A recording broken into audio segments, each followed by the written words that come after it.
और हम आपको निवेदन करें, अतिशयोक्ति हो जाए तो क्षमा करना, हमारे ब्याह में भले ही ना आप आई हो, पर उद्घाटन में अगर समय मिल जाए तो आप पहुंचे। माननीय प्रधानमंत्री जी अभी जब माताजी को मिल रहे थे तो हमारी माताजी से कह रहे थे हम तुम्हारी माताजी पर्ची खोल रहे, और माताजी से बोले अब तुम्हारे मन में ये चल रहा है कि ब्याह हो जाए। तो उस वक्त तो हम नहीं कह पाए, तो हम कहेंगे हमारी बारात में आप भले ना।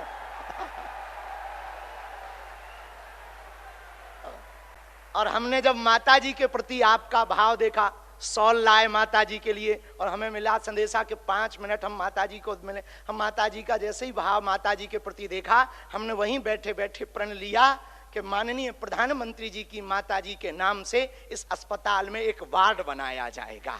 और आपने कहा है कि इसके उद्घाटन के लिए मैं आऊं, दूसरा कहा है कि उनकी बारात में मैं आऊं।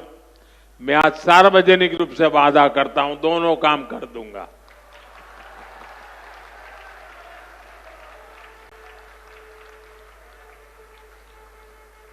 आप सभी को एक बार फिर मेरी बहुत बहुत शुभकामनाएं। जो लोग एकता के इस महाकुंभ में जा रहे हैं, वो इन प्रयासों की सराहना कर रहे हैं। भाइयों बहनों, ऐसे ही भारत में कितने ही बड़े बड़े अस्पताल भी हमारी धार्मिक संस्थाओं द्वारा चलाए जा रहे हैं।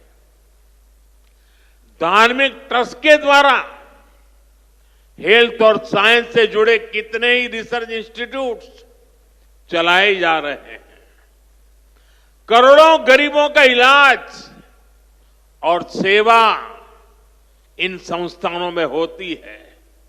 मेरी दीदी मां यहां बैठी है, अनाथ बालिकाओं के लिए जिस प्रकार से समर्पण भाव से वो सेवा करती है, अपना जीवन बेटियों के लिए उन्होंने समर्पित कर दिया। साथियों, यहीं पास में हमारे बुंदेलखंड का चित्रकूट, प्रभु राम से जुड़ा ये पवित्र तीर्थ खुद दिव्यांगों और मरीजों की सेवा का कितना बड़ा केंद्र है। मुझे खुशी है इस गौरवशाली परंपरा में बागेश्वर धाम के रूप में एक और नया अध्याय जुड़ने जा रहा है।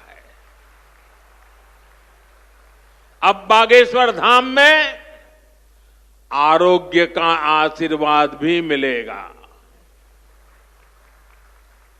मुझे बताया गया है यहां 2 दिन बाद महाशिवरात्रि के दिन 251 बेटियों के सामूहिक विवाह महोत्सव का भी आयोजन होगा।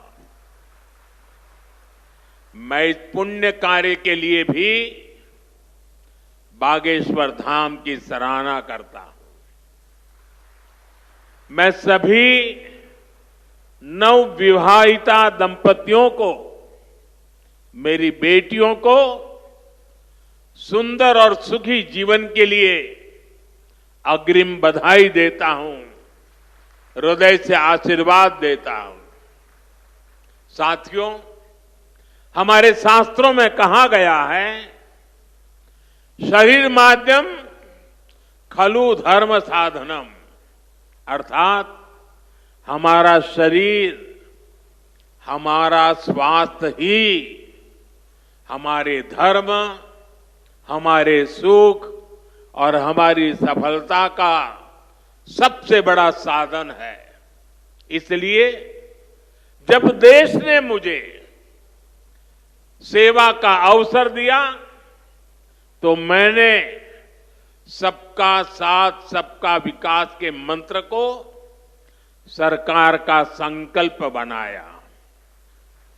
और सबका साथ सबका विकास के इस संकल्प का भी एक बड़ा आधार है सबका इलाज, सबको आरोग्य। इस विजन को पूरा करने के लिए हम अलग अलग स्तर पर फोकस कर रहे हैं। हमारा फोकस है बीमारी से बचाव पर।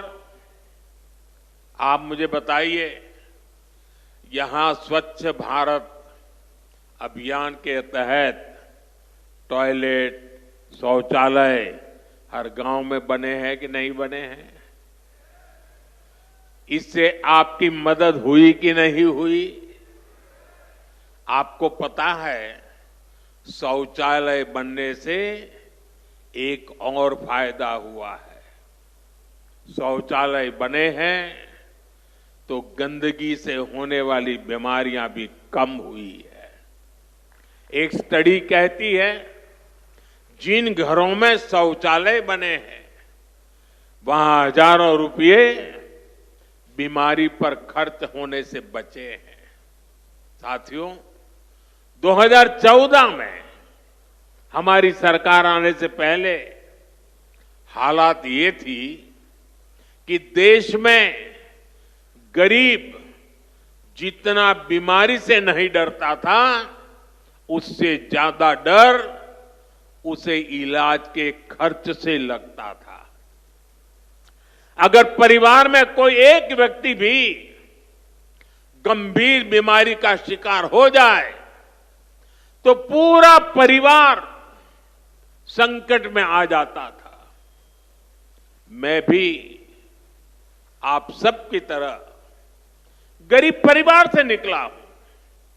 मैंने भी इन तकलीफों को देखा है और इसलिए मैंने संकल्प किया है, मैं इलाज का खर्च कम करूंगा और आपकी जेब में ज्यादा से ज्यादा पैसे बचाऊंगा।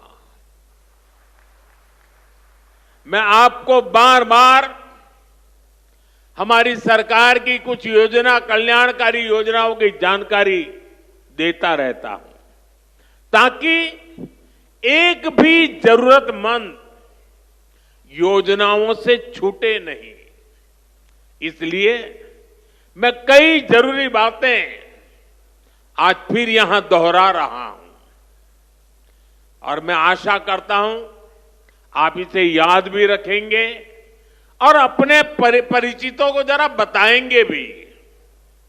बताएंगे ना? पक्का बताएंगे? ये भी सेवा का ही काम है।